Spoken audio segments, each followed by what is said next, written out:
পৌঁছে গেছি কামাখ্যা স্টেশন। ওই 3 নম্বরে আমাদের ট্রেন দাঁড়িয়ে আছে আর আমরা যাচ্ছি 4 নম্বর প্ল্যাটফর্মে রিটায়ারিং রুম বুক করতে। অনলাইনে পিএনআর নাম্বার দিয়ে কামাখ্যায় রিটায়ারিং রুম বুকিং হচ্ছে না এখন, তো অফলাইনে এখানে এসেই বুক করতে হচ্ছে।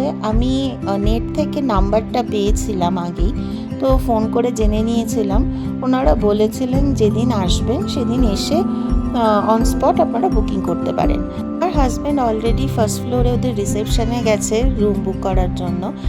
এই চারটা তোমাদের সাথে শেয়ার করছি কারণ এখানে রিটায়ারিং রুমে কী কী ফেসিলিটি তোমরা পেতে পারো সেটা এখানে মেনশন করা আছে। এই সিঁড়ি দিয়ে ওপরে উঠে গেলে ফার্স্ট ফ্লোরে হচ্ছে রিসেপশন আর ডরমেটরি রুমস, আর সেকেন্ড ফ্লোরে হচ্ছে ফ্যামিলি রিটায়ারিং রুম। প্ল্যাটফর্মটা যথেষ্টই পরিষ্কার পরিচ্ছন্ন। এক প্ল্যাটফর্ম থেকে অন্য প্ল্যাটফর্মে যেতে এসক্যালেটর, লিফট সব ব্যবস্থা রয়েছে।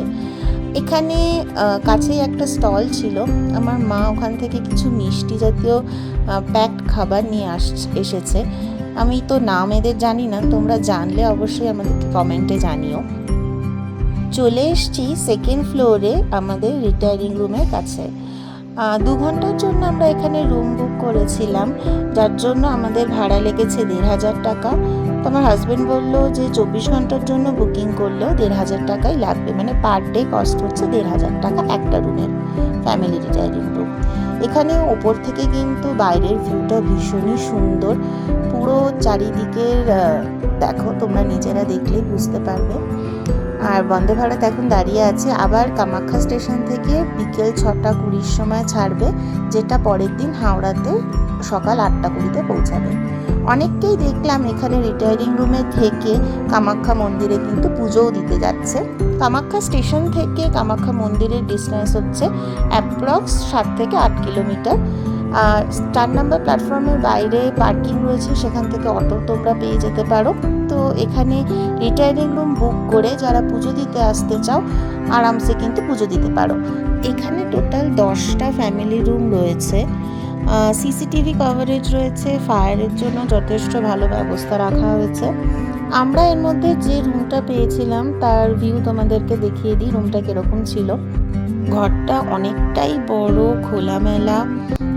থাকার জন্য যা যা দরকার, ড্রেসিং টেবিল, সেন্ট্রি টেবিল, 2টো সোফা, বেডসাইড টেবিল, আলমারি সবই কিন্তু এখানে দেওয়া আছে। ডাবল বেডরুম, চাইলে বাচ্চা নিয়ে আরামসে 3 জন এখানে শোয়াই যায়। আমরা কোনো ব্যাগই আনপ্যাক করেছিলাম না, জাস্ট ফ্রেশ হয়েছি, স্নান করেছি, আর আমাদের গাড়ি অলরেডি বাইরে অপেক্ষা করছিল, আমরা বেরিয়ে গেছি। দেখো এখানে একটা খুব সুন্দর জানলা রয়েছে, বাইরেটা দেখা যাচ্ছে, আর দূরে ওইখানটায় হচ্ছে পার্কিং।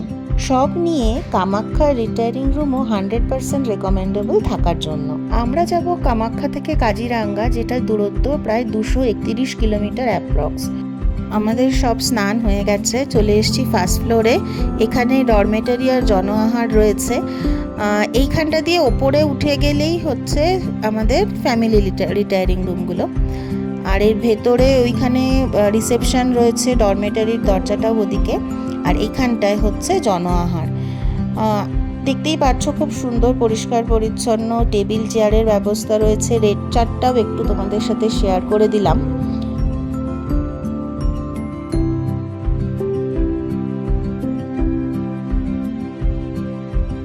এখানে ভেতরে রিসেপশন রয়েছে, যেখানে এসে বুকিং করতে হবে সব ডকুমেন্ট, পিএনআর নাম্বার দিয়ে।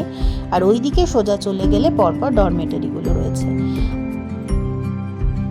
আলুর পরোটা দিয়ে আজকের ব্রেকফাস্ট সারলাম, সাথে দিয়েছিল ঘুগনি আর আচার। 2টো করে আলুর পরোটা, দাম ছিল মাত্র 50 টাকা।